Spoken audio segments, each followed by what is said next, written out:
Muito bem, estamos começando a nossa primeira edição do SisoCast. Para você que está em casa, de qualquer parte do mundo, você pode assistir o nosso podcast aí da sua casa, com toda a comodidade.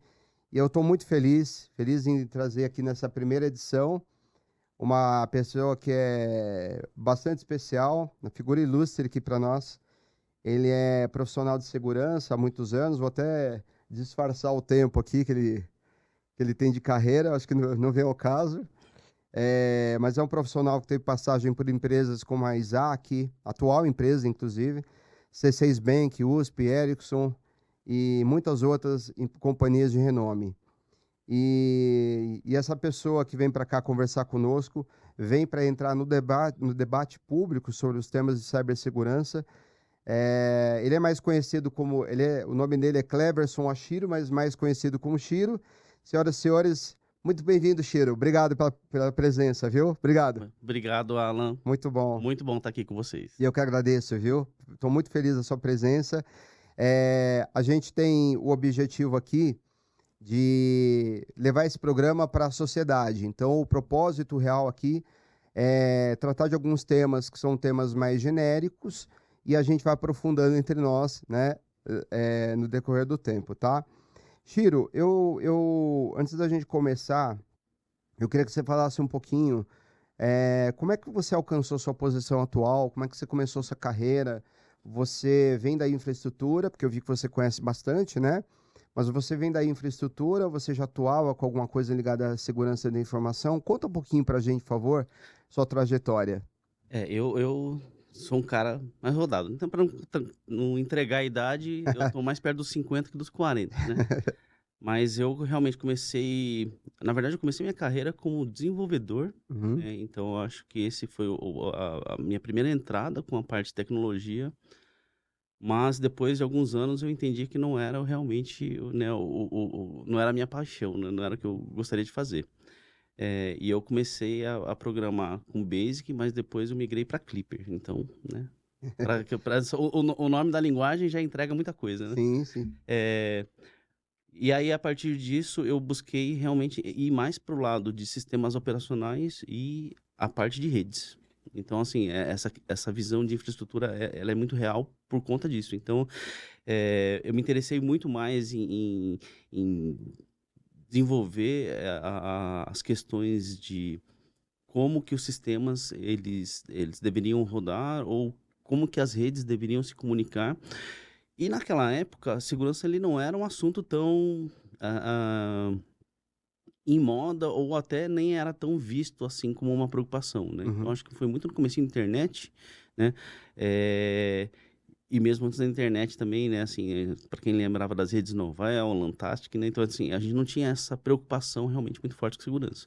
Com as redes IPs de internet isso mudou, né, então por quê? Porque aí realmente começaram, né, as verdadeiras ameaças. Então acho que todo mundo que foi dessa mesma época de infraestrutura também tem um pezinho em segurança, porque ali começou uma necessidade que até então não existia, Uhum. né.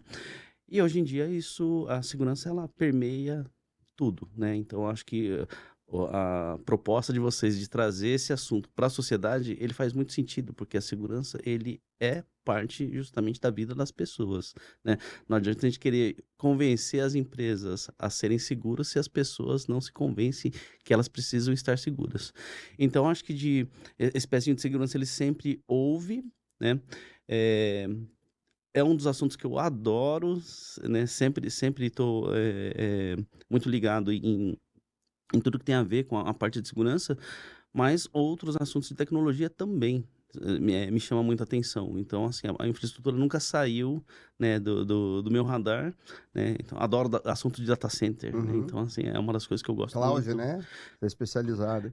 Assim, e até quando nasceu o cloud, né, falou assim, foi uma das coisas que me chamou muita atenção, porque lá eu lembro de uma frase que eu falava com o time e falava assim: "Olha, o que a gente conhece hoje como infraestrutura vai mudar". Eu falei assim: "Então, se vocês não sabem programar, eu acho que é melhor começar a aprender, É porque isso aí. isso vai ser uma realidade e ele não vai ser uma coisa opcional, ele vai ser um requisito, né?". E tá aí hoje, né? Então, infraestrutura como código já se provou que realmente os analistas de infraestrutura precisam aprender a programar, né?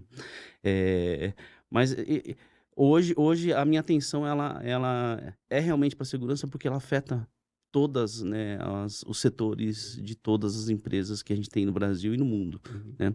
E se a gente olhar que é uma crescente, tanto na questão de ataque, fraude, né, e tudo o que vem em relação à necessidade de segurança, não vai ser um assunto que, vamos pensar assim, que, vai acabar antes de eu me aposentar ou as próximas gerações não vão ver, né. É um assunto para Dificilmente. sempre. É um assunto para sempre e é contínuo, assim, até na questão da evolução, né. Uhum. Com certeza, é muito bom.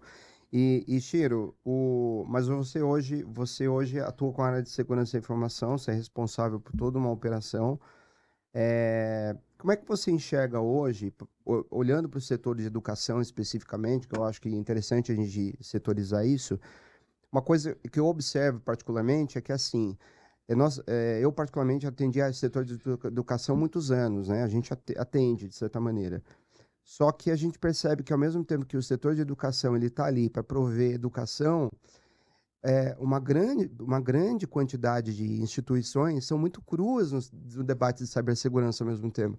A que se deve isso? Como que você enxerga isso? Então, assim, isso daí é porque tradicionalmente são setores que eles têm um viés de trabalhar de uma forma muito mais tradicional, né, então Que é o giz e a lousa, é isso? às vezes nem é a questão do Uhum. giz e a lousa, porque tem escolas que já se modernizaram, Sim. mas você convencer um mantenedor de escola a adotar, práticas mais seguras ou adotar práticas em que ele proteja, por exemplo, né, os dados dos seus próprios alunos, vamos pensar assim, ou dos pais dos seus alunos, ele não é uma coisa, óbvia.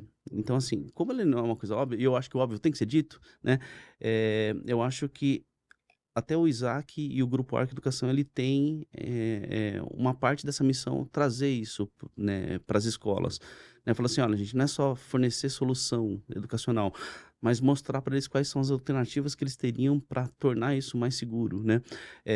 Normalmente a escola, ela só vai prestar atenção nisso, se ela já sofreu uma perda de dados, ou se ela sofreu um ataque que foi grave, ou ela sofreu um sequestro de dados, né.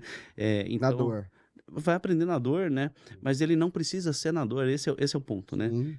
Mas eu acho que isso ele vai muito também da gente tentar trazer uma conscientização ou conhecimento para eles, porque, assim, quem na família já não teve o WhatsApp clonado, né. Sem Então, dúvida. assim, ou quem já não clicou ali num e-mail de phishing achando que aquela promoção lá que te dá 200% de desconto, né, você ganha o produto e ainda vai ganhar um dinheiro em cima. Sim. Então isso daí, são conhecimentos que a gente precisa ajudar a institucionalizar para as escolas, né. Uhum. Não é só o setor de educação que tem essa deficiência, Sim. né, então se a gente olhar, assim, existem vários setores, então o setor industrial agora tem passado por uma revolução para se preocupar, né, com segurança, até porque tanto em escolas, então assim, tem a câmerazinha lá que filma o seu aluno para o pai poder ver, né. Uhum. Ou dentro de uma indústria que tem um equipamento lá que ele automatiza processos. Uhum. Todos os equipamentos estão ligados na rede de alguma forma, Uhum. né. Então assim, o quanto isso pode ser uma porta de acesso justamente para o atacante ter acesso a outras Uhum. coisas que estão dentro dessas empresas que você nem presta atenção e nem se dá conta de que isso pode ser a porta de entrada, né. Então você protege um monte de coisa, Sim. mas aquele dispositivo tá lá e você, né, não percebeu que é ele que é o seu ponto de falha. Sem dúvida. Concordo plenamente com você, viu? Chiro, aproveitando que a gente está debatendo esse assunto no campo da educação, e educação tem tudo a ver com a sociedade, né? Eu vou pedir à produção que rode um tape para a gente agora, e a gente vai falar um pouquinho, ouvir um pouquinho o que as pessoas acham sobre os temas de cibersegurança, tá? Ele é um vídeo um pouquinho mais extenso, porque a gente teve a sorte de encontrar pessoas que conseguem externalizar um pouco seu pensamento.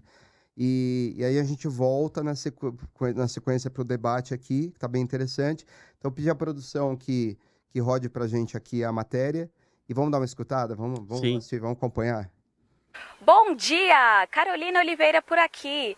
Hoje nós iremos falar de um tema da atualidade que é cibersegurança. Estamos aqui no Museu do Ipiranga e iremos abordar algumas pessoas para saber o que elas conhecem sobre esse tema.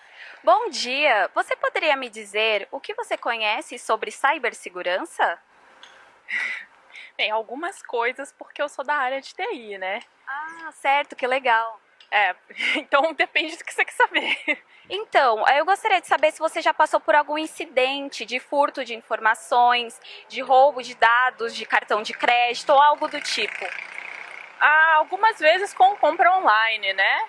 Então, por exemplo, comprei num site e aí depois de alguns dias eu recebi uma solicitação de compra no meu cartão, mas aí eu consegui cancelar e reverter a compra, né? Eles não aprovaram. Ah, que ótimo, que bom que você conseguiu reverter. Quais foram as medidas que você tomou para reverter essa situação? Pedi o cancelamento da compra. Eu tinha o cartão virtual, a versão virtual do cartão, então cancelei esse, que ele já estava comprometido, né? E criei outra versão virtual, porque eu uso versão virtual para comprar online mesmo, não uso o cartão físico, que é mais fácil de cancelar, né? Mesmo a gente acha que esses sites mais famosos são mais seguros, né? Mas nem sempre são. Mas em geral é isso. Perfeito. Então essas são basicamente as suas precauções que você utilizou para reverter essa situação, né? Uhum, sim. Perfeito. Muito obrigada pela sua participação, tá bom? Obrigada. Agora vamos seguir com a próxima entrevista, pessoal. Bom dia! Você poderia me falar o que você conhece sobre cibersegurança? Sobre cibersegurança, eu diria que um pouquinho, tá? Mais por esse lado de hacker e tal, essa questão de atividade, mas ainda tem muito que aprender ainda, bastante ainda.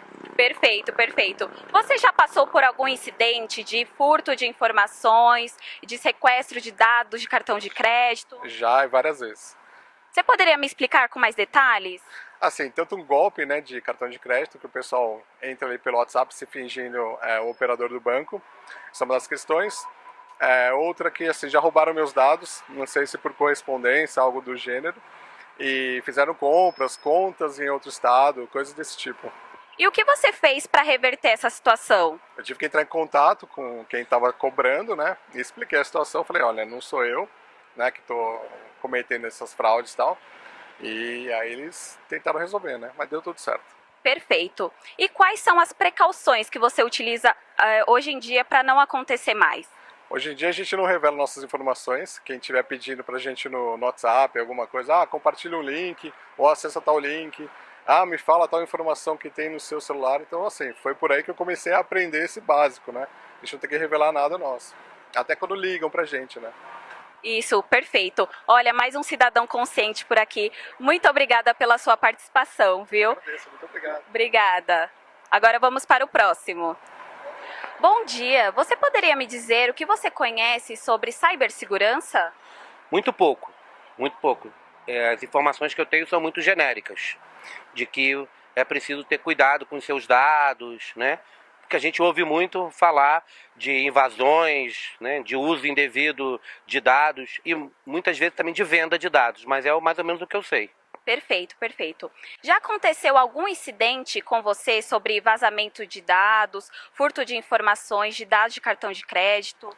Aconteceu uma vez, né? Mas assim, eu também fui responsável, porque aquela afobação de você ver uma oferta na internet, e aí eu fiz a compra e logo depois percebi que era um site falso. Mas, na verdade, eles acabaram não usando os meus dados.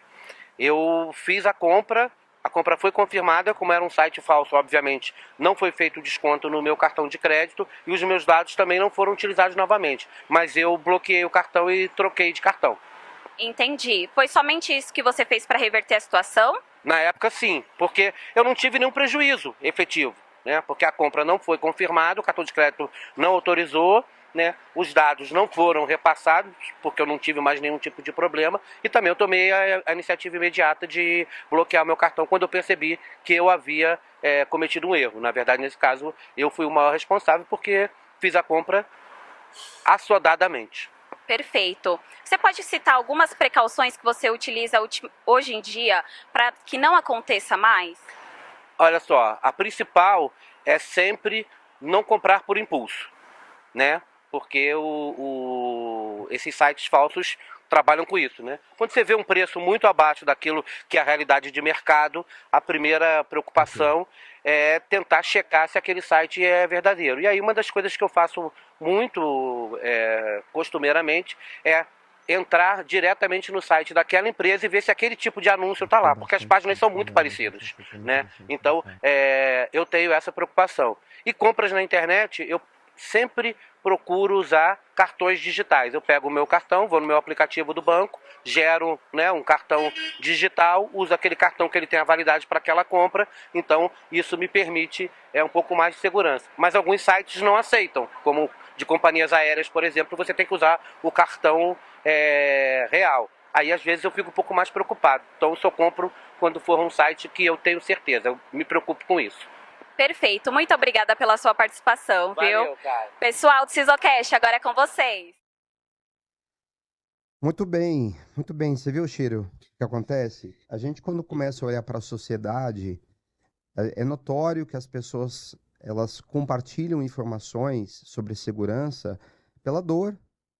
Não por conta de uma política pública, alguma coisa nesse sentido. Então é porque é o seu João que sofreu uma fraude, perdeu o cartão, foi roubado, né? A dona Maria que não sabia, emprestou o cartão dela para a vizinha, para a irmã, etc e tal. E eu queria até aproveitar o ensejo para fazer uma pergunta para você um pouco mais ampla, para trazer isso para o debate, né? Como é que você vê o papel do Estado diante de É, tudo isso? eu acho que hoje existem iniciativas do Estado, né, em promover mais informação. Então, hoje você vê nos próprios sites do governo o incentivo e materiais que são muito interessantes, justamente falando sobre, né, prevenção à fraude, cibersegurança, né, LGPD. Então, acho que assim, existe um material na Turma da Mônica muito, assim, um gibi na Turma da Mônica espetacular, assim, que ele fala sobre a proteção de dados, né? Então, existe, eu acho que hoje um movimento do governo para trazer isso. Mas, assim, até quando a gente olha, por exemplo, né, as 3 entrevistas, né, uma delas era de TI, e ela colocou, falou assim, né, a questão de comprar em sites famosos. Não é a questão do site ser famoso, né? Se eles são de sites de empresas maiores, eles têm provavelmente mais investimentos em segurança. Então, esse é um ponto. Eu acho que, sim, a gente deveria só, né, buscar a informação de que se essa empresa é confiável ou não antes de comprar, né? O segundo é do mercado financeiro. Olha só, né? Quando a gente fala de segurança, o mercado financeiro é um dos que estão mais desenvolvidos nesse tema, até pela própria necessidade ou até pela própria cultura do mercado, né? E mesmo assim, dentro dessa cultura de mercado, talvez isso não se expanda necessariamente para as pessoas todas que estão trabalhando no mercado financeiro, né? O terceiro lá que ele falou, né, assim, um ponto muito interessante é o uso do cartão virtual. Gente, isso é excelente, né? Eu acho que você se prevenir, não comprar por impulso, porque é isso, né? Fala assim, Foi ótimo. todo mundo que olha o hacker acha que é aquele cara de gorro no escuro. Eu falo assim, não é esse o hacker, né? O hacker é um cara que tá na casa deles, sentadinho numa mesa lá, usando o próprio celular, né? E usando o quê? Justamente para tentar pegar o seu dinheiro. Ou ele está buscando algo que esteja ligado à ganância, então assim, você vai ganhar um ganho, né, de alguma coisa. Então assim, olha só, né, você, né, um mais recorrente que tem hoje, né, fala assim, é seu aniversário, você ganhou uma cesta da Cacau Show, né? Fala assim, ou da Copenhagen, né? Fala assim, gente, não, você não ganhou uma cesta da Cacau Show, e eles vão mandar um motoboy na sua casa. Olha só, né? Você ainda confirma o endereço para a pessoa, ele vai mandar isso na sua casa e ele vai tentar justamente usar uma maquininha para roubar, né, assim, uma transação no seu cartão, né? Então, assim, olha o perigo, né? Porque aí, além de tudo, ele está indo na sua casa, né? Então, ele vai saber onde você mora. E tem um detalhe, só um parêntese. Tem muitos que já criam até uma central de atendimento. Central pode ser 2, 3 pessoas, né, operadores ali, para simular a veracidade, Exato. né? Então, assim, hoje, né, um outro golpe que é muito comum, que tem muito a ver com isso, né, é também, assim, né, a questão da emergência, né? Fala assim, olha, o seu cartão teve uma compra aprovada de um valor alto. Uhum. Ligue, né, em tal lugar ou clique no link tal. Gente, não clica, né? Eu acho que esse é um ponto, né? Se você quer tirar dúvida, entra no site do seu banco, pega o telefone do seu banco e liga para o seu banco, não para o que está no link ou que está informado ali, né? Então, esse é uma forma de precaver. Por quê? Porque ele vai tentar pegar os seus dados baseado na emergência ou na urgência que você tem de cancelar aquela compra que nem existiu, Uhum. né? E aí entra isso, né? Tem uma central telefônica lá que as pessoas. E outra, tá? Normalmente a gente acha que os nossos dados estão seguros, mas eles não estão, né? Há muitos anos o Brasil ele tem uma questão da gente fornecer dados espontaneamente, né? Esse é um problema, mas esses dados eles não são vazados de hoje, Sim. né? Então existe muita informação sobre todas as pessoas no mercado, né? É, e aí você, né, assim, no final das contas, ele vai te passar alguns dados que ele já tem para confirmar e vai tentar pegar outros e em alguma hora, né, você acaba fornecendo algo que realmente vai te trazer um prejuízo, né? E o outro é até, né, assim, já aconteceu na minha família, alguém ligar e falar assim, pai, me pegaram, me sequestraram, né? Falou assim, né? A minha filha tem 12 anos, né? Uhum. Aí uma vez ligou uma mulher, assim, que já tinha a voz de ter uns... Com certeza já era adulta. Pai, me pegaram, né? Falou assim, eu tava aqui, me sequestraram, né? E pra que isso? Justamente Sim, se é um pai ou uma mãe, sim, entrou na urgência, falou assim, sim, não, o que eu tenho que fazer agora, né? Falou, o que precisa? Aí entra uma outra pessoa e fala assim, ó, você tem que pagar um dinheiro, sim. né? Se você não tem o sangue frio de ligar para a pessoa, né? Ou às vezes você até liga e a pessoa não consegue atender, aí entra na questão do desespero e aí realmente cai. Ou então até você começa a fornecer mais informação, né, pro fraudador, Sim. né? E aí ele vai às vezes não usar isso contra você, mas alguém que é próximo a você, É né? isso Porque ele aí. já ganhou mais informação. Então, acho que essas informações que ele trouxe lá de usar o cartão virtual que ele funciona para uma compra, gente, eu acho que isso também é uma coisa excelente, né? Assim, muitas instituições financeiras já permite você usar isso, né? E o cartão físico, no final, é um ponto de atenção sempre extra, né? Se o cara pega o seu cartão e vai levar para algum lugar longe de você, gente, não, né? Sem dúvida. Já desconfia, né? Acho que isso Você é sabe que você está ruim. falando isso aí, e eu tô. E é um assunto sério, mas a gente sempre não quer perder a piada também, né? Eu já fiquei imaginando que tem alguns pais que até torceriam para que levassem, né? Então, os filhos também que não Né? ajudam, E, né? e aí, voltando até nesse, ó, se o governo está fazendo algo. Assim, olha, se você olhar a quantidade de propagandas que o próprio Banco do Brasil hoje lança para Uhum. falar assim, né? É fraude, né? Desconfie. Gente, isso é espetacular. Sim, E por que que eu acho que isso é muito bom?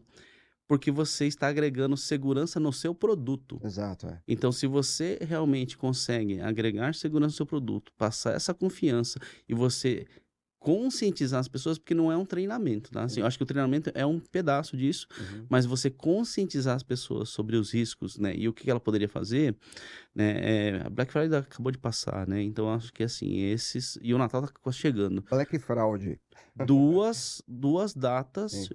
junto com o Dia das Mães, onde as fraudes mais acontecem. Por quê? Porque é aquilo de você querer comprar mais barato é o ganho financeiro, né? Você quer ganhar uma vantagem e aí você entra num site que você nunca viu, Isso. né? Você entra numa loja que você não conhece Sim, e aí, né, no final das contas, ou o site era falso ou eles clonaram o seu cartão, sim, né? Então, acho que todo cuidado nisso daqui, com na base da certeza. conscientização, ele funciona. Mas, de novo, acho que o governo ele tem começado a se movimentar assim para que isso Perfeito. chegue na população, né? Muito bom. Você sabe que eu fui recentemente ver uma passagem no Black Fraud. E tem a questão do aspecto da segurança, mas tem o aspecto também da praticidade. Mas tem um porém. Você não lê nas entrelinhas o que está lá escrito pequenininho, em letras, né, miúdas, e você compra. Eu precisei mudar a data.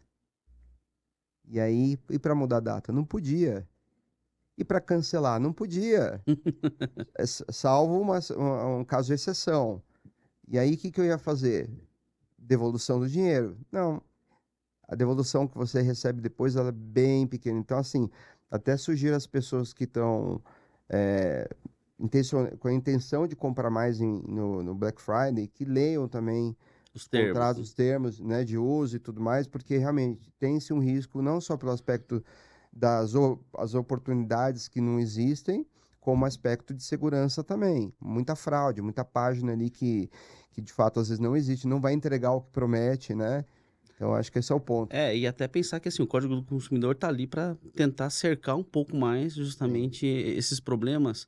Mas se você pensar na dor de cabeça que você vai ter, Hum, né? Então, assim, eu conheço, e eu mesmo, né, assim, já deixei meio que passar algumas vezes, porque você fala assim, olha, o que eu vou gastar para tentar recuperar isso é mais do que esse negócio vale, né? Então, e eles trabalham muito também nesse sentido, né? Fala assim, uhum, olha, o quanto será que a pessoa vai correr atrás para recuperar esse valor? Se ele é um valor muito pequeno, uhum. né, no final as pessoas, se ela quer uma fraude, né, ela talvez ela nem abra um boletim de ocorrência ou muito menos ela vá atrás realmente para tentar recuperar, porque ela vai enxergar que é um trabalho tão grande Sim. que ela vai entender, vai largar, né? Uhum. Fora as pessoas que ficam com vergonha de dizer que caiu em fraude, né? Com certeza. Acho que as estatísticas que a gente tem, elas são até menores, assim, realmente do que é o real, porque todo mundo vai ter uma vergonha de falar assim, tive o WhatsApp clonado. Sim. Eu falo assim, mas você não toma um cuidado, né? Eu falo assim, então entra o julgamento das outras, né? Porque fala assim, gente, todo mundo é suscetível a cair fraude, né? Então acho que Não, então, não tem essa de que fala assim, todo mundo é imune. inclusive a gente, Inclusive, um porque phishing, se ele for um ataque direcionado, sim, eu acho que praticamente ninguém escapa, é isso né? aí. Então, assim, se ele tiver dados o suficiente sobre você, a chance de você cair num golpe é muito grande, né? Uhum. Então, acho que a gente, como atores, né, da área de segurança, também não tem que se sentir assim, né, Sim. imunes a esse tipo de coisa, porque não é isso que acontece, Até né? porque não tem segurança 100%, né? Não existe bala de prata, não existe Ué. segurança 100%, e ele é uma coisa que evolui toda hora. Então, Uhum. assim, as ações que a gente teve de segurança hoje, elas não são efetivas amanhã, né? Uhum. Então, assim, é uma evolução. Uhum. Mas uma boa parte da evolução, eu acho que ela entra muito no fazer o básico bem feito, É isso aí. né? É isso aí. E falando em básico bem feito, aproveitando também, você imaginar uma empresa que esteja assistindo esse programa aqui, né? E que não tem área de segurança. No Brasil, a gente. A quantidade de empresas que não tem área de segurança é uma quantidade enorme, né? O que você diria que uma empresa que não tem essa área, que caminho ela poderia seguir para adotar as melhores práticas, ou mesmo para aquela que tem um budget mais reduzido, né? Quais seriam os pilares principais que você, como executivo, olharia para desenvolver um projeto de curto, médio prazo? Não vou nem falar longo, né? Eu normalmente olho para três grandes áreas quando eu não penso em segurança em qualquer empresa, né? Uhum. Acho que a primeira delas é a segurança de dispositivos. E hoje a gente tem dispositivos assim, muitos dispositivos, né? Então a gente tem dispositivos, que nem eu falei, desde câmera de segurança que está lá, né, para gravar o ambiente e tudo mais, o seu notebook, o celular da empresa, o celular pessoal, o Vai tablet. outro. Tem de tudo, né? Então, assim, quando a gente fala de segurança, é uma empresa que ela é pequena e ela quer fazer uma segurança, né, mais básica, Uhum. uma das coisas efetivas é falar assim, olhe o seu dispositivo, né? Eu falo assim, então, assim, antivírus é importante? Gente, antivírus já faz muitos anos que ele não é o salvador da pátria. Nunca existiu realmente uma solução única que salve a pátria, mas sim, ele é importante, porque hoje em dia os antivírus eles têm uma inteligência diferente do que era há 10, 15 anos atrás. Uhum. Então ele olha muito comportamento. E é isso que a gente tem que olhar, né? Assim, comportamentos diferentes daquilo que é o normal, né? Então os antivírus eles têm. Fala assim, Chiro, puto, mas os antivírus eles são caros. Sim, mas existem soluções que são mais baratas com menos módulo. Uhum. Mas eu acho que esse é um investimento. Eu deveria me preocupar com um dispositivo em relação, por exemplo, uma pessoa que está com o celular pessoal acessando um dado da empresa? Sim. Uhum. Então, assim, existem soluções que são gratuitas que você consegue containerizar e falar assim, olha, as soluções da empresa você vai usar nesse pedacinho do seu celular. Uhum. Né? E falou assim, e aí o que acontece? Se esse celular for roubado, ou se a pessoa sai da empresa, ou se por qualquer outro motivo você precisa revogar esse acesso, a empresa consegue. Então, assim, não é uma pessoa de segurança, mas a pessoa de IT conseguiria ir lá e revogar esse acesso. Né? Isso ainda é dentro dos dispositivos. Aí, se o dispositivo for roubado, gente, criptografia é uma coisa que ajuda muito, porque hoje em dia os próprios notebooks, eles têm, né, ou os celulares, eles têm N formas diferentes de você se proteger se ele for roubado, né? E aí, né, eu acho que o principal, quando eu olho até na questão do dispositivo, porque o dispositivo é a porta de entrada normalmente para o acesso à sua empresa, ou seja na rede, ou seja num acesso remoto, alguma coisa assim, não guardar documentos que sejam importantes no dispositivo. Use né, um storage em nuvem justamente para fazer isso. E por quê? Porque se alguém tiver acesso a esse dispositivo, né, e ele, por exemplo, estiver criptografado, mesmo que ele reinstalar, ele não vai ter acesso a dado nenhum. Exato. Ou se ele conseguir entrar, mas ele não tiver acesso a essa parte justamente de storage que está em nuvem, ele não vai ter acesso aos dados de qualquer forma. Então, assim, né, essa é a primeira preocupação. A segunda preocupação, ele vai muito em cima de sistemas. Quase tudo hoje é em nuvem. Então, né, o famoso SaaS, né? Como a gente tem todos os sistemas na nuvem, né, você acaba tirando um pouco daquela figura né, do servidor com a aplicação instalada, onde você se conecta através de algum túnel lá para fazer o que você precisa naquela aplicação. Não, hoje quase, né, na sua maioria, tudo está já na internet. E como que você se protege disso? O time de IT, ele tem que olhar e falar assim, olha, o que é importante para a gente, né? Falar assim, eu sou uma empresa que o meu principal foco é vendas. Então, o dado do meu cliente está onde? Ele está num CRM? Assim, então, o time de IT tem que olhar mais cuidado a quem acessa esse CRM. Se uma pessoa muda de área, ou se uma pessoa sai, ou uma pessoa entra, né? Essa gestão, né, de quem tem acesso ou não, né, a esse serviço que está na internet, ele é um bloco inteiro ali que você precisa tomar esse cuidado, né? Mas eu compartilho a minha aplicação com uma outra empresa. Fala, já dobrou a sua atenção. É com 3, não é que triplicou, é o cubo. Então, Com certeza, com certeza. então você tem que ter essas atenções com essas aplicações, principalmente aquelas que têm dados, as suas que estão em nuvem, né? E a terceira, que eu considero a mais importante, é a gestão de identidade. Não importa se você não tem um time de segurança ou se quem está fazendo isso é o time de IT, vamos pensar assim, né? É o menino do computador, né? Sim. A liderança da empresa, ela tem que olhar para a gestão de identidade de uma maneira muito séria, né? Porque quase todos os ataques, eles vão ser para identidade. E normalmente não vai ser querer pegar a identidade, assim, né, o login e senha do CEO da empresa. Sim. Porque normalmente ele já está mais protegido que os demais. Não, ele vai tentar pegar uma identidade e a senha de alguém, né, que está lá dentro, e aí ele vai tentar, através dessa, navegar dentro da empresa e pegar outras. E aí, normalmente, ele chega onde é que ele precisa, né? Então, isso é importante. Então, assim, a senha, ela precisa ser extremamente complexa, né? Então, assim, se for uma senha 6 dígitos, gente, pode ter certeza que algo muito ruim vai acontecer, né? Verdade. De 8, a chance, ela só é menor, né? Então, eu tenho uma frase que fala assim, gente, nesse caso, tamanho importa. Então, senhas longas são mais efetivas do que senhas complexas. Com certeza. Uma senha muito complexa de 8 caracteres, né, com uma senha longa de 12, use a de 12, né? Porque isso é mais difícil. Então, isso tem que ser uma preocupação justamente da liderança da empresa nesses três pontos, porque aí ele está começando a cercar onde possivelmente ou potencialmente um problema ocorra, né? Então, às vezes, as empresas pequenas falam assim, não tenho segurança porque é muito caro, né? Assim, soluções hiper rebuscadas, porque o mercado vende isso.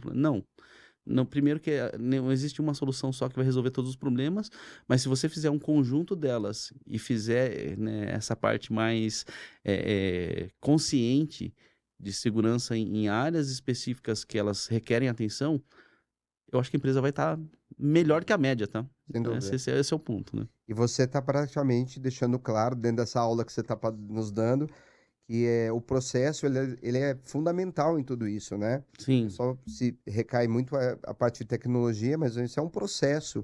Às vezes, com um simples processo, você consegue estabelecer métricas que podem ser até suficientes para tratando de um assunto ou outro, né? Basicamente é isso. É isso, e é assim, né? Quando a gente fala desses três, né? Vamos pensar assim, né? Desses três grandes blocos de Uhum. segurança, existe um que permeia todos, né? Que é você treinar ou pelo menos trazer mais informação para quem trabalha naquela empresa. Sim. Gente, conscientização, né? Conversa é conscientização, né? Assim, acho que essas ações de mostrar para a empresa, falar, gente, olha só, né? Assim, todo mundo quer que a empresa cresça. Uhum. Assim, todo mundo quer que essa empresa continue existindo. Todo mundo depende da empresa porque é onde você trabalha. Assim, então, você não protegeria essa empresa? Como que a gente pode fazer isso, né? Eu acho que hoje, né, é um movimento que eu vejo que ele é muito forte dos últimos 5 anos para cá, que as equipes de segurança, né, elas meio que saíram da bolha de segurança, né? Então acho que elas entraram muito mais em permear todas as áreas da empresa, que é ótimo. Acho que essa é a função justamente de quem trabalha com segurança fazer isso, né? A gente fala com todas as pessoas, de todos os departamentos, de todas as áreas, de todos os níveis, né? Por quê? Porque a segurança, ela, às vezes, se você pensar que você negligenciou uma conversa, às vezes, com o cara da portaria do seu prédio, foi ali que deu errado, Uhum. né? É isso Então, aí. assim, acho que essa conscientização, ela amarra muito bem os outros três ali em empresas menores, né? Com certeza. E aproveitando o gancho, a gente observa, eu não sei se isso é uma situação que ocorre tão somente no Brasil, né? Mas a gente observa que isso acontece no mercado. Uma, uma falta de uniformização quanto à questão das boas práticas que são uniformizadas já por natureza pelas bibliotecas que existem. Mas o mercado, quando ele vai definir uma área de segurança, você pode ver que quando você olha para o organograma de empresa para empresa, às vezes a área de segurança responde para TI, às vezes a área de segurança responde, sim, para alta gestão, às vezes ela responde para o financeiro. Como é que você olha isso e consegue pensar na estratégia? Porque eu vou guardar para mim, tá, o que eu penso, até para não influenciar, mas eu tenho uma visão que, dependendo do que você desenha ali, você consegue tornar a área de segurança mais estratégica se comparada à outra. Como é que você enxerga esses três cenários? Então, assim, eu acho que mais do que aonde a área de segurança está, é o quanto ela consegue engajar a alta liderança. Se você consegue o comprometimento da alta liderança, aí eu acho que a chance de dar mais certo, ela é muito maior. Se a alta liderança, ela não olha isso, né, assim, ela não olha, primeiro, que os times de segurança, eles são aliados, que eles estão lá justamente para um trabalho, para continuidade do negócio, ou justamente para evitar uma perda financeira, ou para tornar o produto com valor mais alto, né? Meu, aí assim, vai ser as soluções vão ser daquelas para inglês ver, né? Fala assim, olha, eu estou tentando fazer o básico do básico, mas é só para dizer que eu tenho. Sim. E aí, quando existe um incidente, o investimento cresce, mas aí a culpabilização vai justamente para o time que não conseguiu engajar. Eu acho que tem sim uma responsabilidade do time de segurança de buscar esse compromisso com a alta liderança. Então, eu acho que os times de segurança não têm que ter medo de falar com o CEO, de falar com a diretoria, de falar com todo mundo por que aquilo é importante e por que a segurança ela é boa para a empresa e para o produto da empresa, né? Do mesmo jeito que, se de todas as formas ele não conseguiu, ele tem que trazer uma visão do risco que aquilo representa, Exato. né? Então, assim, eu tenho a felicidade de estar num lugar, né, e num grupo em que a segurança, eu tenho esse comprometimento da alta liderança, né? Então, acho que isso daqui, às vezes ele é um privilégio, até, né, quando a gente olha no mercado, porque as empresas enxergam a segurança como um custo e não um investimento, Uhum. né? E isso é o que torna um pouco mais frustrante, né, a atuação Uhum. das pessoas desses times nessas áreas. Mas eu acho que assim, eu acho que onde que ela está realmente ela não influencia, não é a parte que influencia mais, né? Eu acho que a segurança ela precisa, na verdade, assim, ter um pensamento mais próximo do que seria, né, até então que a gente tinha com outras áreas. Segurança e prevenção à fraude são irmãos meio que quase que, né, assim, irmão gêmeo tem que ter o braço ali e andar junto, Uhum. né? Quando a gente fala da segurança com o jurídico, ainda mais com o LGPD e a gente fala da privacidade, gente, também é outro assunto que tá junto, né? Uhum. Então, né, uma outra área que eu acho que isso ele também é muito importante é a área de compliance, Sim. né? Assim, segurança efetiva ela não anda fora justamente, né, de você ter processos de conformidade. Precisa ter a governança ali para isso ser efetivo, né? Assim, ó, se eu faço uma segurança, mas depois não tem ninguém revendo isso, é aquele negócio de faz, esquece o que foi feito e não evolui isso, e lá na frente deu errado, falou, mas a gente fez, mas não evoluiu, É isso né? aí. Então, assim, essa governança é importante. Então, são áreas estratégicas que a segurança ela deveria buscar também até para ganhar mais força, porque as áreas isoladas, segurança, jurídico, privacidade ou até mesmo compliance, elas sozinhas têm muito menos força do que todas elas juntas. Sem E dúvida. todas essas áreas, elas têm assuntos que são muito comuns entre todas elas, né? E você falou da LGPD, por exemplo. Eu acho que quando a LGPD ela veio inclusive para fortalecer essa situação. Por exemplo, você que é do setor de educação, a gente sabe, né? Você sabe melhor que eu, que a maneira de abordar os jovens antigamente em eventos para captação de aluno, estou dando isso como exemplo, né? Ela era diferente. Hoje, com a LGPD, você já tem uma responsabilidade sobre aquela criança. A gente no grupo nós já trabalhamos com instituições onde nós tínhamos câmeras e a instituição não pode filmar determinados alunos por uma questão contratual, né? Às vezes você tem lá uma celebridade, às vezes você tem alguém, né, filho de uma celebridade e tal, e, enfim, por situações que cabem a eles. Mas eu acho que a LGPD, via comitê, ela veio para reforçar isso. Você tem essa impressão também? Como é Não, que você eu acho que foi uma evolução fantástica do Brasil, total, né? né? Então, assim, né, quando a gente olha um pouco o passado, a GDPR lá na União Europeia, e depois aqui no Brasil, nascendo a LGPD, gente, isso eu acho fantástico, porque assim, né, que nem eu falei, a nossa população, ela negligencia muito dado, né? Quantas vezes você vai num lugar, ele te pede CPF e você fornece sem, mesmo assim, a primeira vez que você está naquele comércio, você fornece CPF sem a menor preocupação do que você tá entregando para a pessoa, né? Sim. E a LGPD, eu acho que ela traz muito justamente a questão da propriedade do dado, né? Eu acho que isso é importantíssimo. Assim, o dado é de propriedade única, Uhum. né? Então, o que as empresas vão fazer com isso? Sim, elas têm que falar o que elas estão fazendo com aquilo, né? Porque aí, no final das contas, eles têm a ver com a sua vida, É isso né? aí. Quando a gente fala de LGPD no setor de educação, uma das coisas que a gente mais se preocupa é justamente de dados de criança, Sim. né? Fala assim, o quanto eu poderia influenciar ou não, uma vez que eu sei qual que é a preferência da criança, né? Isso. Como que a criança vai numa matéria ou vai na outra, né? Fala assim, olha, qual a dificuldade que às vezes uma criança tem com matemática e a facilidade que ela tem com português, Uhum. né? Ou até assim, como que eu desperto interesse numa criança até para usar isso comercialmente. Então, assim, é muito delicado, é muito importante ter esse olhar, né? Até porque as empresas, né, elas têm que olhar, ainda mais, né, como exemplo, eu trabalho num grupo, né, que tem diversas soluções para o mesmo público. Então, assim, esse compartilhamento de informações dentro da empresa, ela tem que ser muito cuidadosa, Uhum. né? Até porque você tem muitos parceiros envolvidos quando você tem uma empresa com um grupo de várias empresas, né? Exato. Então, isso daí Você é corresponsável. você é É. responsável e essas É. empresas são corresponsáveis, então você tem que ter processos muito bem definidos, e aí entra o time de compliance, entra o time de privacidade, entra o time do jurídico, junto com o time de segurança, para falar assim, qual que é a melhor forma que a gente faz isso de maneira mais segura e que a gente consiga rastrear e auditar isso de forma muito transparente para a empresa saber o que está sendo feito, né? Uhum. Então, acho que é nesse sentido. Muito bom mesmo.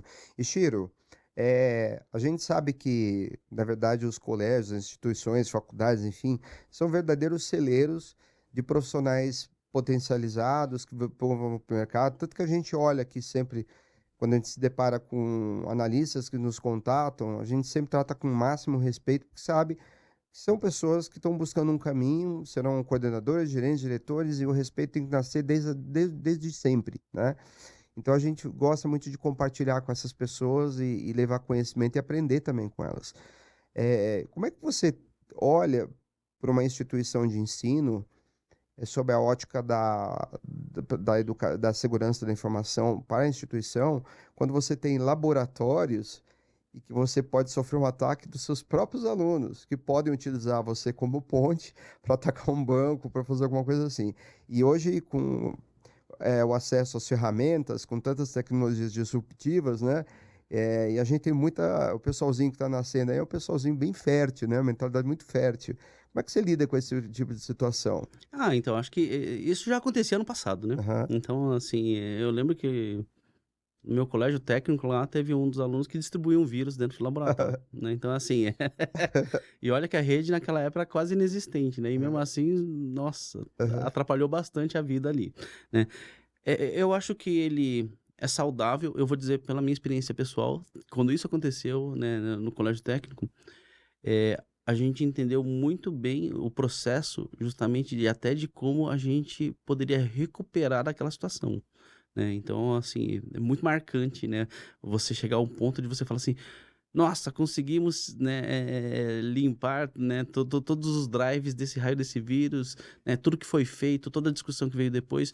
Então, no final, eu acho que as faculdades, elas têm que se precaver quando a gente fala do ambiente de laboratório. Existem formas, existem métodos, existem ferramentas para você isolar o seu laboratório justamente para que ele não seja nem um vetor gerador de ataque Perfeito. externo. Então, assim, existem sim formas de fazer isso e se precaver disso, assim como você consegue evitar dele ser atacado, né, em relação a coisas externas. Hoje já existem faculdades que elas, na verdade, fazem esses laboratórios incentivando justamente aos alunos a descobrirem isso, realmente falar assim, então, o nosso laboratório aqui, ele é quase um sandbox, né? Fala assim, o que que vocês fariam realmente para atacar, né, Uhum. aqui? E eu acho que isso é muito bom, né? Quando a gente fala dos profissionais de segurança, o profissional de segurança, se ele não for curioso e se ele não for audacioso, provavelmente o desenvolvimento dele é mais limitado, É né? isso aí. Porque são as duas coisas que realmente vai fazer com que ele ganhe mais conhecimento, né? E ganhe mais técnicas e consiga usar esse conhecimento para proteger as empresas, né, no futuro, né? Acho que as faculdades, eu acho que então elas deveriam realmente, assim, procurar, né, até consultorias, né, assim, ou até ideias, né? Existem diversos grupos hoje, né, mesmo no Brasil, no resto do mundo também isso existe muito, de profissionais que estão super dispostos a compartilhar o conhecimento que eles têm para que isso seja possível de ser criado. Sim. Mas as faculdades hoje procuram muito pouco, tá? Então, assim, dentro da minha carreira, eu não vou falar quanto tempo, né? Mas eu falei assim, é bastante. Uma única vez, né? E isso porque eu já dei aula em universidade, assim, uma única vez me procuraram justamente para discutir sobre essa questão de criação de laboratório de teste, né? E o que poderia ser feito justamente para não ser usado para o mal isso, mas sim para incentivar, né? O aprendizado e melhorar o ensino. Então, muito pouco, né? Então, acho que a parte educacional ainda está muito fechado, ainda também uma certa bolha, né? Mas, quando a gente fala dentro das empresas, eu acho que as empresas sim conseguem desenvolver esses profissionais de maneira, eu diria até que mais eficiente, né?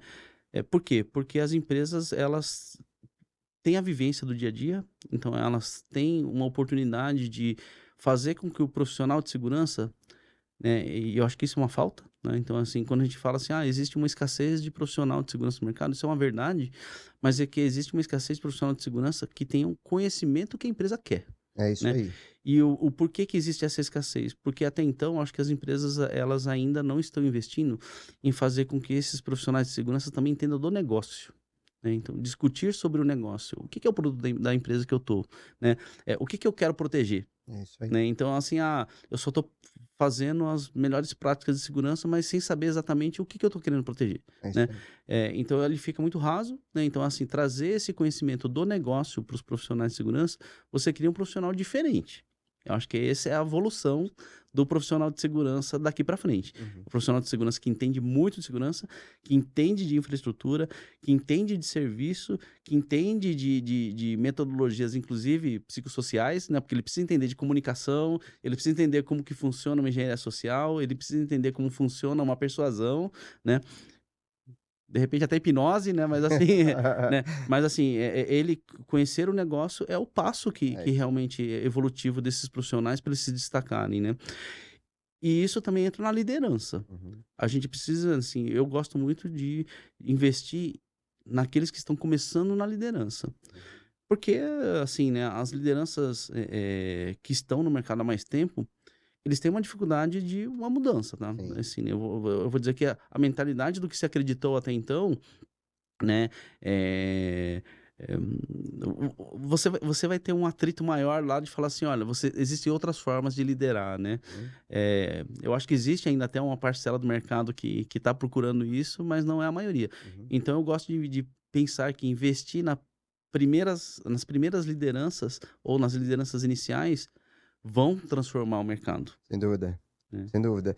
E falando disso, a gente percebe que o Brasil é um celeiro de pessoas talentosas, né? Sim. Muita gente vai para a Europa, eu tenho amigos que moram na Europa, foram levados aqui para lá, são profissionais de segurança com uma bagagem assim absurda.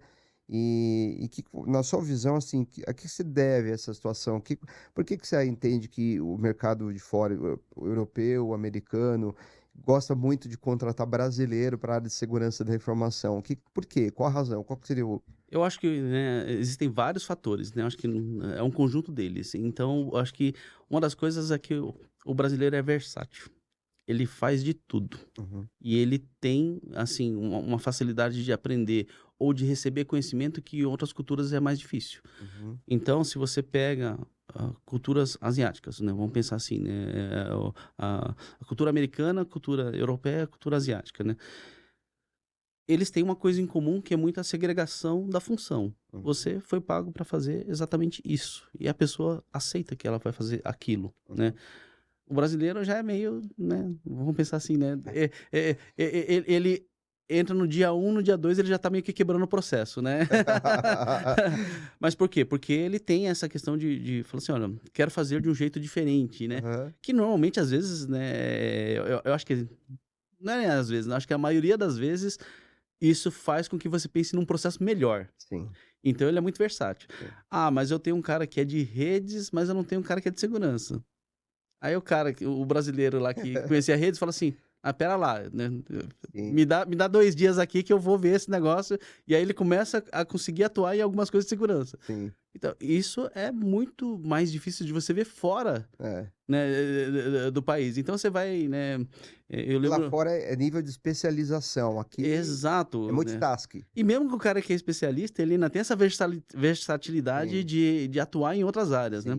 Eu lembro que eu tive um caso uma vez, onde a gente foi fazer um teste de um equipamento, e quem estava testando junto com a gente, ele era um chinês que ele tinha doutorado. Sim. Ele virou para mim e falou assim, Chiro, você fez doutorado do quê? Eu falei assim, eu não fiz doutorado. Né? Ele falou assim, não, mas então a sua certificação XYZ, quanto você tirou? Eu falei assim, não, eu também não tenho. Ele falou assim, não, mas não é possível. Como que você consegue trabalhar com equipamentos de rede, equipamentos de segurança, equipamentos de teste? Eu falei assim, então... Proatividade, meu amigo. Falou assim, primeiro, eu acho que autodidata, porque a gente é muito autodidata, e não era só eu, né? Tinha um outro colega junto, falou assim, a gente é muito autodidata, e a gente, dentro dessas tecnologias, a gente não estuda ela de maneira superficial, a gente estuda ela a fundo, né? E aí eu começava a discutir com ele funcionamento do chip do equipamento, né? Eu falava assim, como que eu queria testar, porque o que eu queria ver de comportamento. Ele falou assim, nossa, é muito, muito diferente, muito, muito interessante isso, né? Os brasileiros, daí até chegou um outro colega chinês, né? Ele falou assim, olha só, os dois aqui não tem doutorado, não tem certificação, e, eles fazem tudo que a gente faz, né? E o outro ali ainda faz mais coisa que a gente ainda também não faz, né? Então, acho que é isso. Essa versatilidade, ela é valorizada, né? Sim. O brasileiro acaba se virando com tudo, né? Com tudo. E isso no Brasil também é realidade, né? Então, assim, dificilmente você pega alguém que esteja muito focado só naquela área, que ele só atua naquilo, né? Fala assim, não, mas agora eu preciso que você atue nisso daqui também. Ok, vamos lá, né? Com certeza. A gente teve um boom há pouco tempo de vagas no mercado, de empresas que precisavam contratar toque de caixa, precisava. E a percepção que eu tive, até que eu gostaria de ouvir você em relação a isso, a gente está chegando no final aqui, infelizmente, mas tem umas mensagens para passar.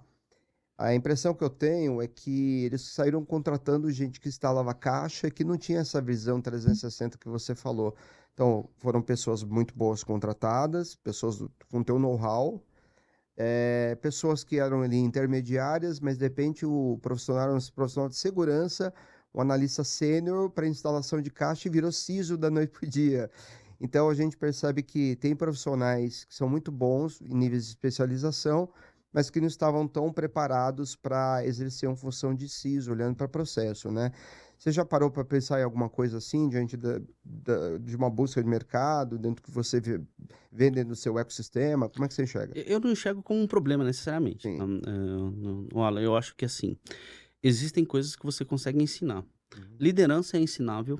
Então, assim, se você pegou um cara e promoveu ele, era o seu melhor técnico e você promoveu ele para ser o seu pior líder, né? Assim, ok, então investe nele para que ele vire o seu melhor líder. Isso é possível, né? Então, assim, é treinável isso. Quando você fala assim, olha, o profissional, ele foi contratado para X, mas agora a gente tem toda uma movimentação para outra coisa. Também é treinável, né? Então, acho que, assim, tudo você consegue, se você investir tempo, né, as coisas não vão acontecer automaticamente. Então, assim, se você investir tempo e você investir recurso, né, se você investir em pessoas, eu acho que isso daqui, você consegue tornar o profissional que você tem hoje algo que você quer. Uma das coisas que eu acho que ele é importante é que não existe uma pessoa que não serve para uma empresa. Sim. O que existe é uma empresa que não serve para uma pessoa. Sim. Então, se uma pessoa ela não está adequada naquele lugar, talvez não é que ela esteja inadequada naquela empresa.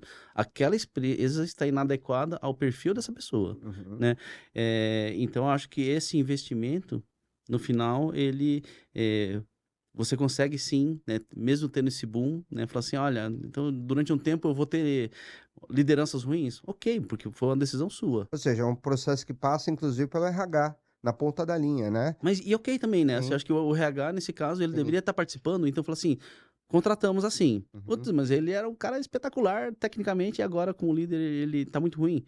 Ok, então fala assim, então agora vamos investir nele então, e transformar ele num líder muito bom? Sim, eu acho que isso é possível. Muito bom. Bom, eu vou passar apenas algumas. A gente está, infelizmente, chegando no final da nossa conversa. Eu quero passar só um recado para quem está em casa assistindo esse vídeo. Como o nosso projeto ele tem cunho social também, a gente quer cada vez fortalecer mais esse mercado de segurança, nessa comunidade que a gente respira.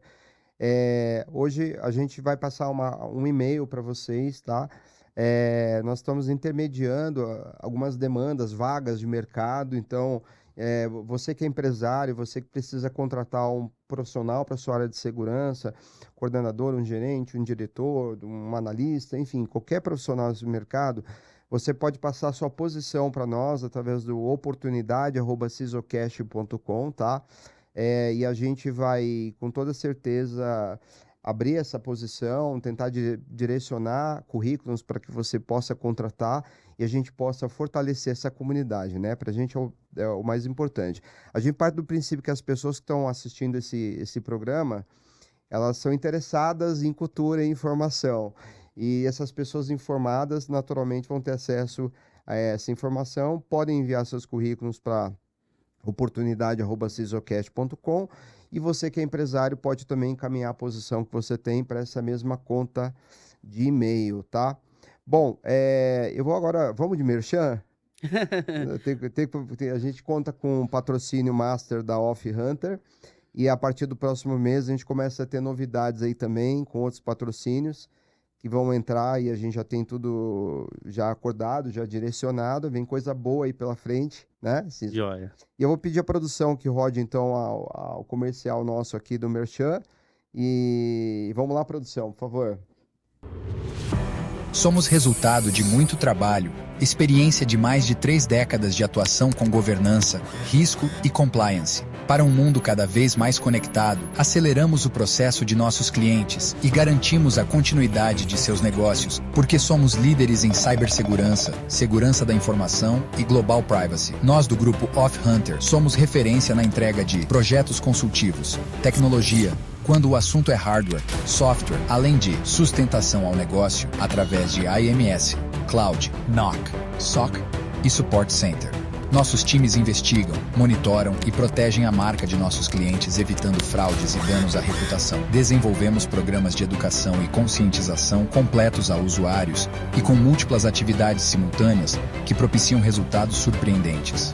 E por fim, nossa metodologia baseada no conceito de Security by Design nos coloca em posição de vanguarda, porque nos permite adotar técnicas avançadas para a adoção das melhores práticas de segurança, end-to-end.